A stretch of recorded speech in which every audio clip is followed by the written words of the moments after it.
You're listening to the Bus Boys Podcast. I'm your host, Eric Blankenship.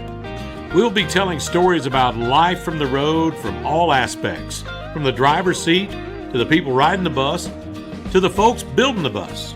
If you're any of those people, or you just love stories about life on the road, you'll enjoy this podcast.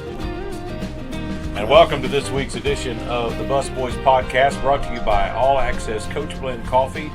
Great coffee on the porch or on the road. Get you some at shop.allaccesscoach.com. Our guest today is John Spellings from busforsale.com.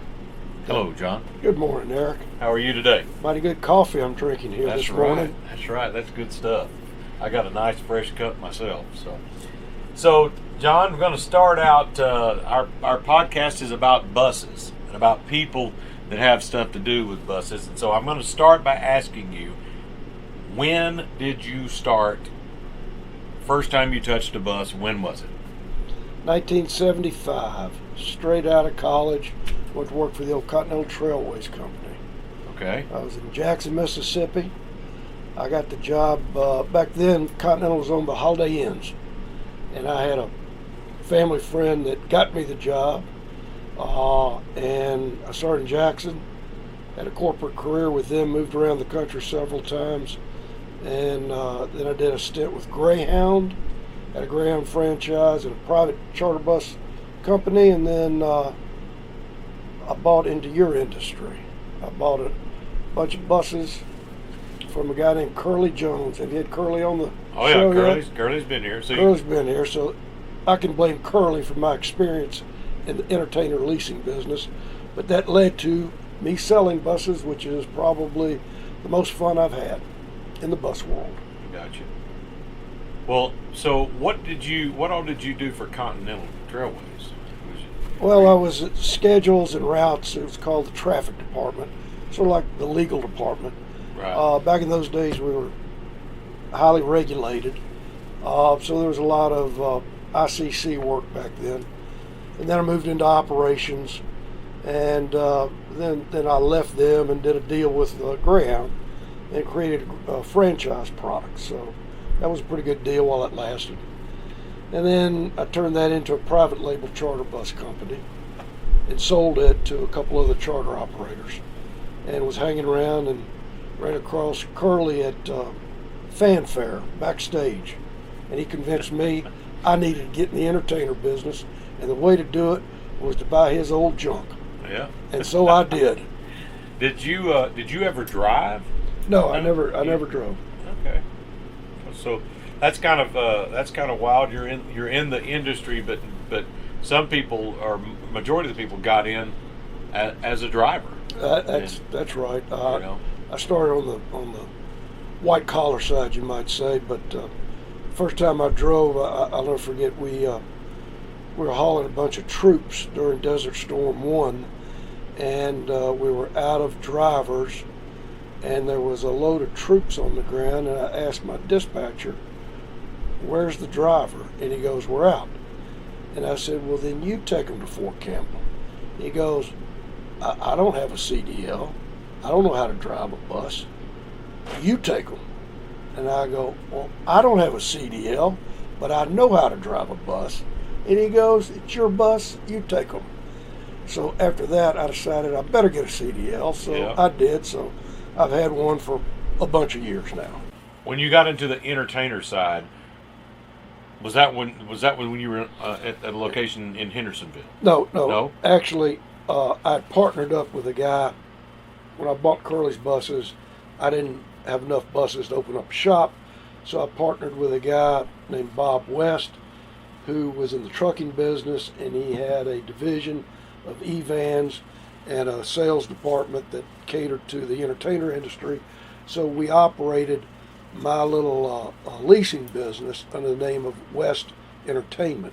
He had about 2,000 black trucks running around in trailers. Yeah. So I branded the buses with his name. We incorporated the trucks and operated a joint venture, you might say, for a number of 2 or 3 years. It took me about a year to sell the buses, and people during that interim, I was still operating and selling down and out of the fleet. And during that period, people started bringing me buses. And I sold our last bus. I looked out on the lot. I had 10 or 12 of other people's buses. A guy named Al Gore just invented the internet, and I branded busforsale.com.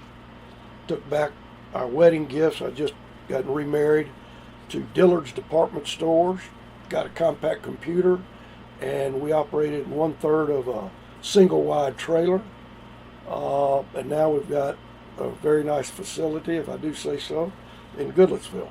So it just started from that as accident, and we're the biggest at what we do right now. So is West still? He's not in the entertainer side much anymore. No. He's complete. He's just over the road trucking. Right. Now. He's over Nashville City. Yeah. We're hauls a bunch of hot water heaters. He does. Yeah. He does. Yeah. He's a good friend. I do remember though during those days, and they did those little box trucks. They did semis. They rented everything. They did. But I know you probably remember like it was yesterday that I used to come out and hang at your place in Hendersonville. I would lease some buses, or I was with somebody that was renting a bus from you, and I was like either the T-shirt guy or the help out driver or whatever. But I do remember your place there and going by. Yeah, we moved from downtown, from Bob's place, to Hendersonville, and stayed there for probably 5 or 6 years, and then we were able to buy our place over in Goodlettsville. Well, let's talk a little bit about the bus for sale situation. How long have y'all been in business over there now? 20 years? 1998. So 20 plus years. Yeah.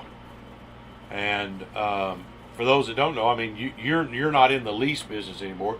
You sell equipment for guys like me, or people that are in the industry that are private folks that own a bus that want to sell a motor home or whatever. That's what you do. That's what we do. I know you have a maintenance facility there also. Have a nice little shop. We can do anything except engine work and transmission work. We're only a mile from Prevost, so if we've got heavy work, we just send it to Prevost. I got you. But we've got 3 good mechanics and do a good job of the lighter maintenance work and do a little remodeling. So tell me how today you go about selling equipment like that, and who do you sell it to? Well, of course, the internet and our name is what drives our sales. We do have the #1 rated bus website. All search engines, we always come up first or second. If I'd known what I was doing, I would have branded every derivative of the name and everybody else. But anyway, nobody knew. So anyway, probably 50%, 60% of our sales go to folks in the entertainer world, either baby bands, second tier lease operators looking for used equipment, and the bus is a tool. 30-40% of our sales go to a recreational buyer, families with a bunch of kids, and then the remaining go to corporate users who use them for VIP buses and things like that, and then some motorhome buyers that'll buy. We sell probably 10-15% are RV interiors, motorhome interiors, but 99% of the stuff we sell is on a bus chassis. Gotcha. What is the craziest bus that you've ever had in your hands to sell? What's the wildest? I mean, oh wow. We had the first double-decker conversion on a Von Hool chassis that Superior did the interior, and it was a combination of a VIP and a motorhome. But the cool feature, they cut out the back third of the top deck, put in a door, and you walked out like onto the deck of a boat. And then it had a ladder to the roof. And we took it to Music City Bowl one year and it was quite the crowd pleaser. Well, I bet. But it was a hard piece of equipment to sell. I bet. It wasn't this and it wasn't that. Right. And then we get a lot of hybrids. We got a great bus from some ad agency, and their client was Jack Daniels. So the inside of the bus was like being the inside of a Jack Daniels barrel. They'd taken barrels, whiskey barrels, and put it all over the walls. That was a lot of fun. I saw that bus. Did you see that one? Bus. I did. I probably tried to sell it to you. You did? It was one of those low mileage Yeah, ones. it was very low miles. Right, It was. right. It was. But pretty crazy interior. Yeah. You know, there's I've seen some, and I think you've actually had some of these and sold some of these too. Some people have done buses and made like a medical unit out of it. Right. You know, and right. they travel around and do imaging and MRI machines, X-ray machines, labs. It's wild some of the things that folks will take a bus and use it for. One of the most interesting ones was not long after we started, because the internet was young. I'll try to keep this not X-rated.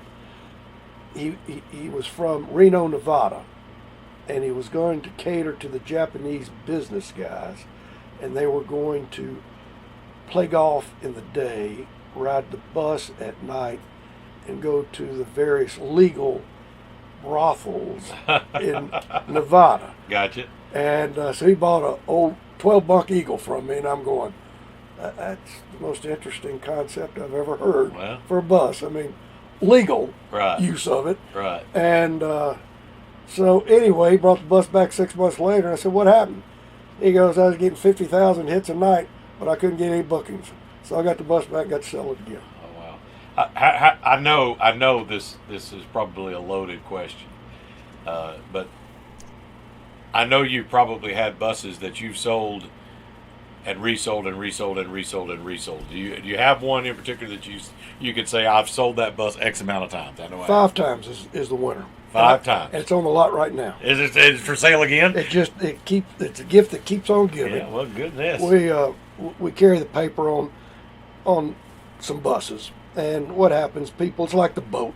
They think they need it. They can't. The trick on these old buses is trying to get the financing. So I think I know what the residual value is. I think I can judge the people, and I help a lot of guys get started, and the vast majority of them don't make it. Right. So what I tell them, I'll help you get into the music business, because the bus is a tool, and I get it. Your bank doesn't get it. I'll sell you a good old bus, and if it doesn't work, bring it back, and I'll sell it again. Right. And so that's what I do with a number of them. Well, there you go. Took that play from Jerry Calhoun's playbook. Uh-huh. You need to get him on here. Well, you know what? We're working on that. We're working on that hard. We may have to go down to Florida. You'll have to do that. But I'm okay with that. We can take a road trip as we're here in the front lounge of the 89 Eagle. I'll go with you on that one. All right, I'll help drive. Absolutely. All right, there you go. I love that. Jerry's a great friend. I hadn't seen him in a while. I'd love to go down there. I've never seen his place, so I'd like to go down there. It's not in the heyday. It was absolutely something. Yeah. But he's gotten, like me and a lot of us, we've gotten older. So. Yeah. Wow. But he would be a great one to get on the podcast. He would be great. I'm gonna definitely try. And the deal is, we have so many mutual connections. You know, I mean, I've actually never met him or Jack, but would love to talk to the families on the phone over the years of dealing, with different companies. But I've never met those guys. It'd be nice to meet. I went to Jack's funeral, and it was the most entertaining funeral I've ever been to. Yeah, I've heard. Jerry was on stage, and he just entertained, and it was wonderful. That's very cool. So, out of, I guess you sell all brands of equipment.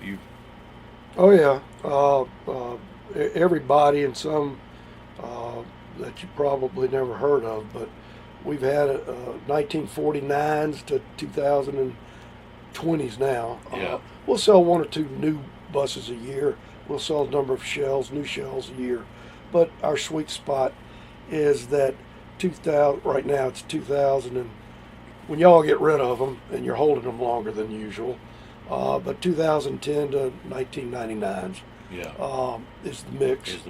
We sell a lot of Eagles when we first start because there's a lot of old Eagles running. Have you seen a resurgence of Eagle scary. stuff? Isn't it crazy? It's scary. I went probably 5 years without selling an Eagle, and I've got 4 on the lot now. And people will call and say, I want to buy an Eagle. And I go, no, you don't. Oh, yeah, I do. No, you don't. I'll spend an hour telling them why. And if I don't talk them out of it, then I sell them one with a clear conscience. Yeah. And then they usually bring it back a year later and say, you were right. Well, you know what? I think that if you find a good one and you've got some parts readily available that you can, the things that are necessary, you're not going to beat the ride of an Eagle. No, but you can't.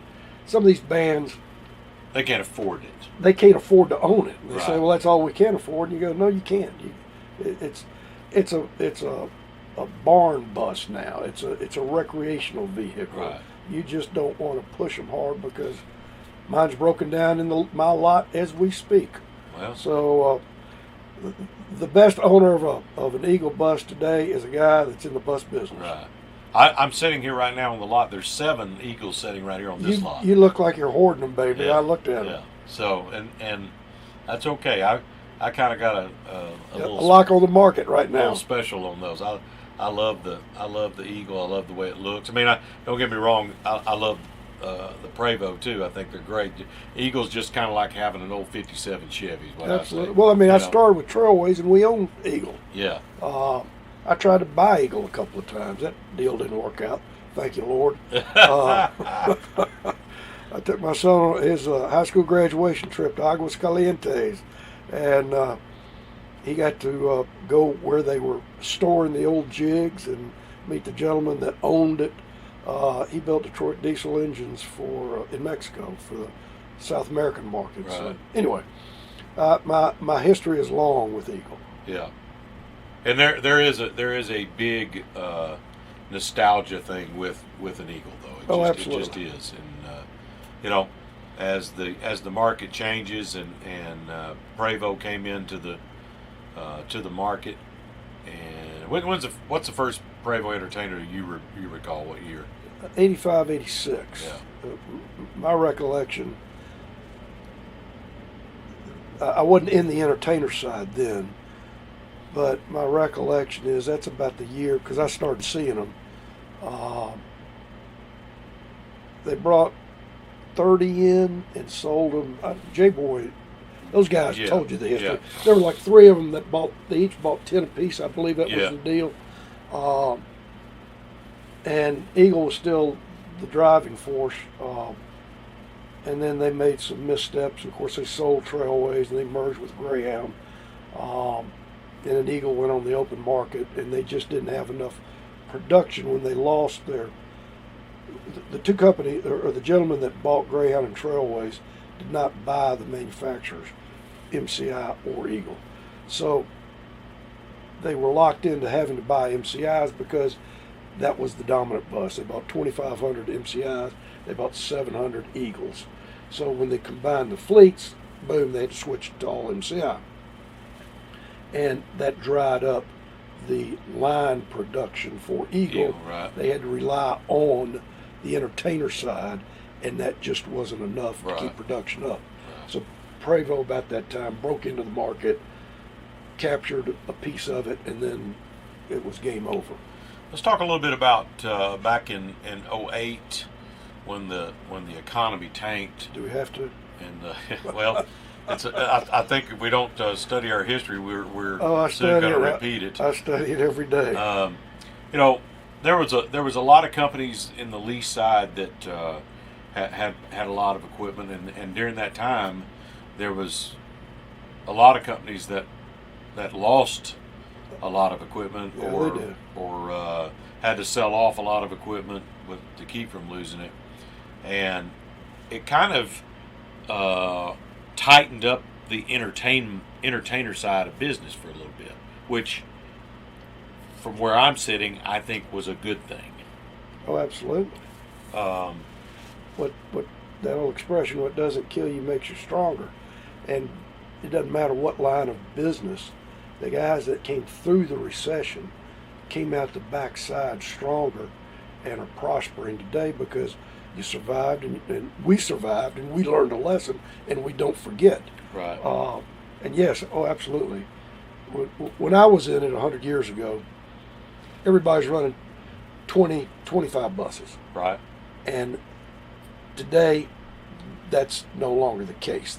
There's a bunch of second-tier guys, but the top 600-700 buses are now made up of 5 or 6 really good companies. They're strong. They give good service. Thank God. You remember, maybe not so much, but the scariest days of my life were when I'd look out on the lot and I'd see all the buses there, and I knew I had to make a payment. The second scariest days when all the buses were gone, and I'm going, I sure hope nobody has a wreck. Right. Because it was the wild, wild west. Mm-hmm. And that's changed 180 degrees now, and it's the real bus world now. Right. And it was just it's actually made it a legitimate business. Absolutely. It's not a couple of guys in the backyard putting some stuff together. And again, we all started in That's right. where we started, Right. but I think the regulations for the most part are good. They are. They Uh, are. I think it makes it safer. I think it makes it better for a driver, for sure. He may not think it, because at a certain age we all think we're bulletproof and invisible, but you're just playing Russian roulette. Right. You get behind that wheel 12, 14, 16 hours, you're playing Russian roulette. Yeah. Sooner or later it'll catch you. I remember when I started driving. I mean, there was no cutoff point. Oh no. And so you get to drive in that first overdrive. You got that first big bang at 500 miles, and then when I was in it in the beginning, the next overdrive was another 500. So you had to do 1,000 miles to get 3 days worth of money. And I remember times that I drove, Better be careful what statute of limitations. Yeah, I know. I drove a lot more than what a man should have driven. Oh, absolutely. We all did. And, it just was, it's just not safe. It was. But of course, the rules and regs have changed, and that's all governed now with ELDs. And I'm as an owner, I'm pleased with that. Sure changed your perspective, didn't it? It did. Well, when you're sitting there with the liability, and again the sleepless nights that you're sitting there worried about that stuff, it can make a toll on you. I remember sitting at my place 10:30 on a Friday night. I found some driver at 6 or 7 that night. Just somebody referred him. I call him. I'm waiting. He shows up. He throws his grip on the bus and he takes off. I had no idea who he was, where he came from, or what he'd been doing. And this is after coming out of the legal side of the seat bus industry. And I'm just going, this is insane. Yeah. This is absolutely insane. But that's the way it was. I didn't live with it. I couldn't live with it long. Right. 2 years was it, and I was out of there. So back to the deal about back in the economy tank, and of course, in buses going to into some different areas.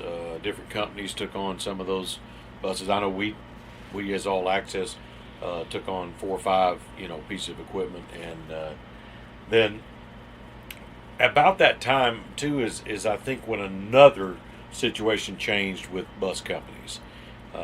Used to, you would have investor-owned equipment. Right. You would have your own, but you'd have investor-owned equipment too. And about that time in like 2010 is when I saw that curve kind of changing. Yeah, that model changed. I think number one, there weren't as many investors out there, and it was. When people would ask me, and on occasion they'll do it today, they'll call and say, well, I've been thinking about buying a bus and putting it with somebody's fleet and use it as an investment. And I would explain my history and say, I don't think it's a good investment, because think through that business model. You buy a vehicle and the operating company hands the keys and the bus to a person, and then they don't see them for 6, 8, 9 months, maybe. And then you're at the mercy of a guy that doesn't own your asset, and you're at the mercy of a company that's maintaining it. And if they've got nothing else to do, they're going to find something to do.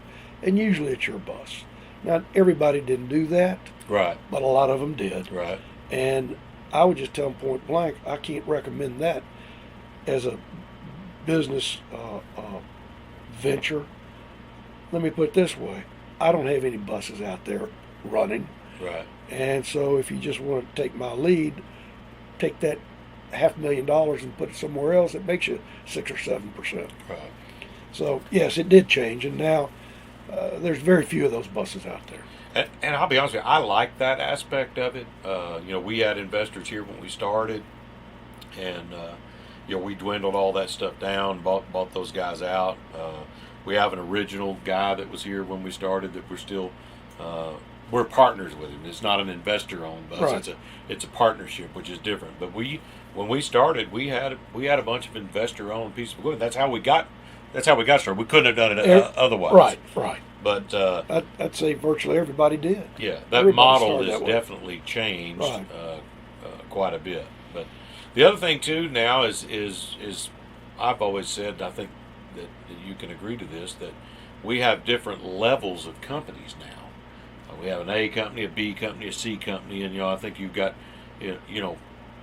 they all serve a purpose.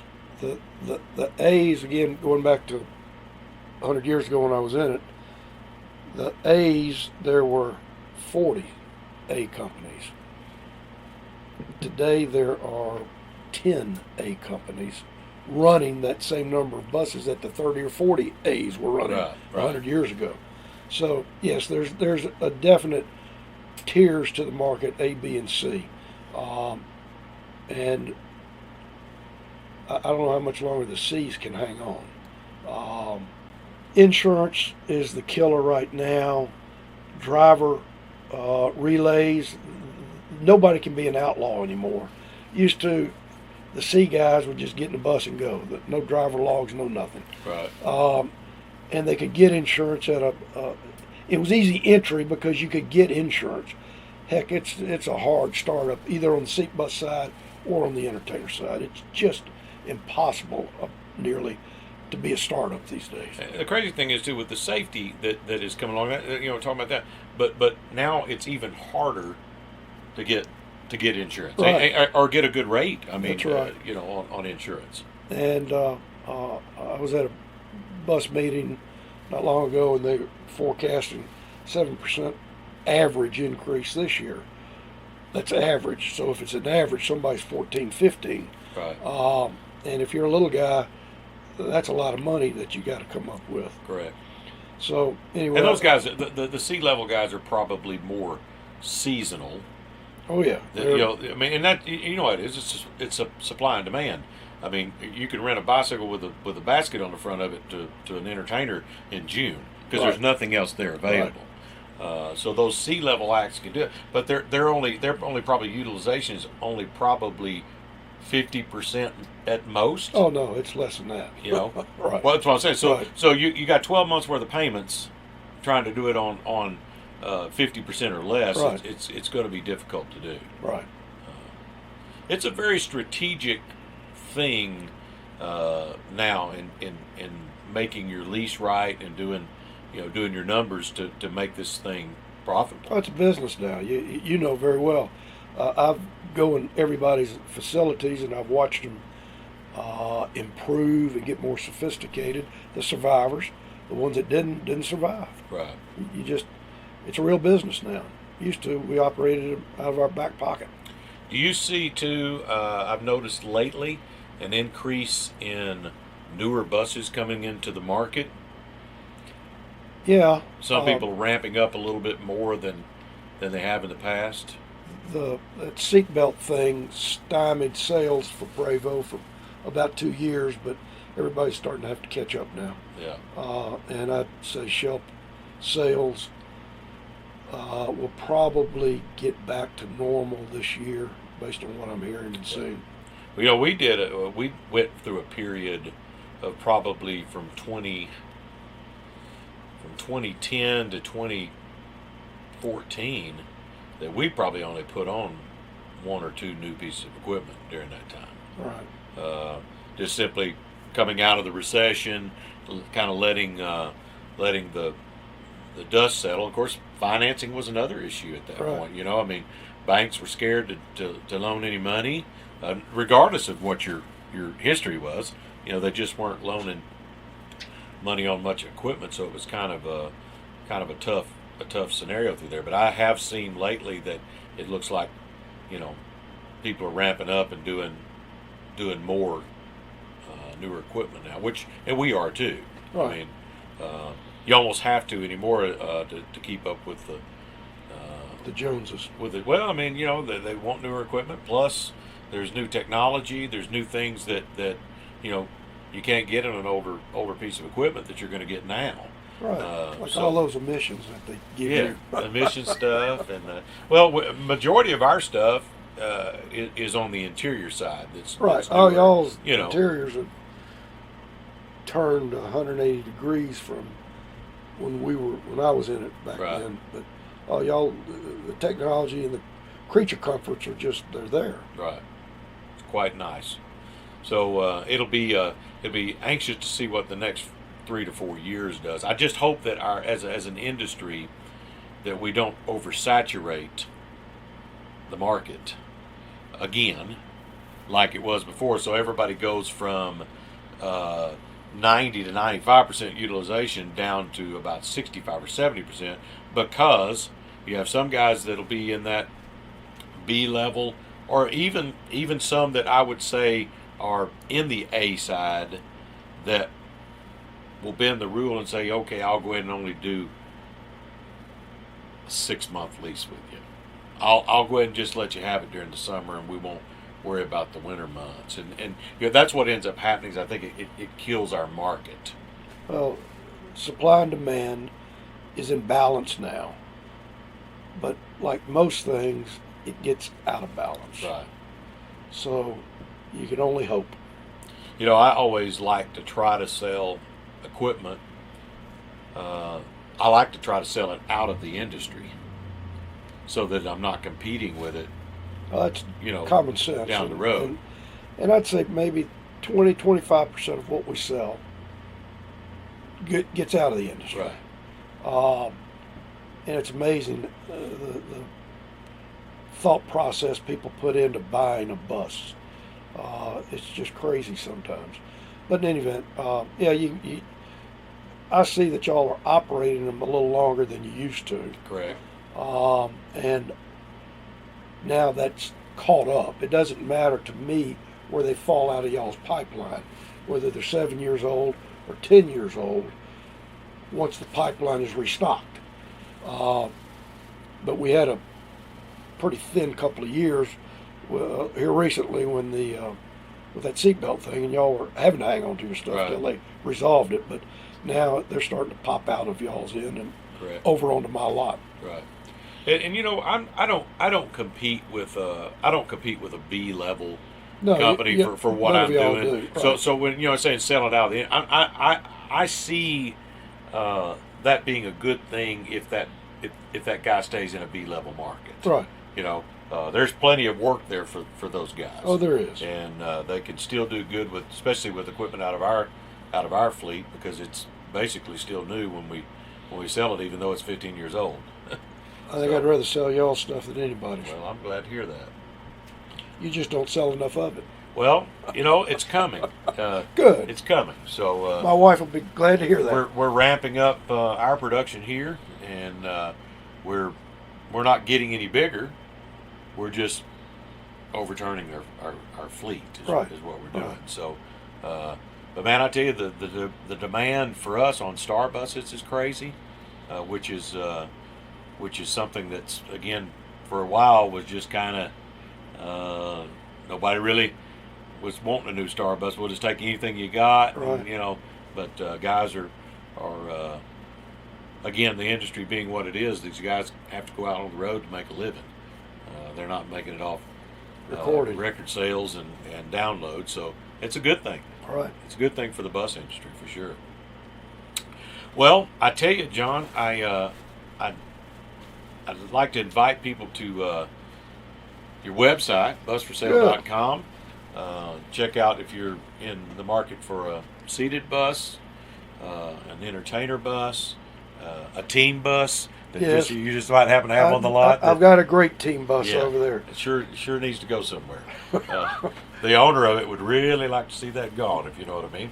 It saved me back around Christmas time. Yeah. I want to thank the owner for Yeah. letting me I'll borrow. see him again. I'll tell him that you said thank you. But anyway, I recommend people going by, taking a look at what you got. Your facility is very nice and clean. I will say that. Well, thank you. Guys Better enjoy dogs and cats though. Yeah, Because, you do have a herd over there. yes, we do. We only sell buses to feed the animals. I got you. Yeah, and they do have animals, and you have the free lunch program there too. That's correct. So if you want a free lunch, go by at noon, and Hillary's usually cooking some good food. She is. Busforsale.com is the website address. Again, I want to thank you for being with us today, All right, John. thank I you. Enjoyed the visit and catch up. And before I go, do you have any? Did you bring me any like nice Continental Trailways small buses or anything? Did you bring me any gifts? Didn't No. bring you a thing. I should have brought you some cookies. Dude, you've got a. She was taking the cookies out of the oven when I left. Sorry, I forgot to get you. I know some. you got a cool collection of memorabilia Well, not- and stuff. That's from the years, man. It's really cool. So that's one good thing. If you just love buses, you stop by the office there and look at some of your memorabilia. It's pretty cool to see, for sure. So any questions on Eagles or things like that, John can answer that and help you find what you need. I think you still have some parts too, don't you? Oh, we might have a few Yeah. laying around back there. Got you. Well, check them out. John, thank you again for being with Thank us you, on Eric. this edition of the Bus Boys Podcast. It's brought to you by All Access Coach Blend Coffee. Great coffee on the porch or on the road. Get you some at shop.allaccesscoach.com. We'll see you next time.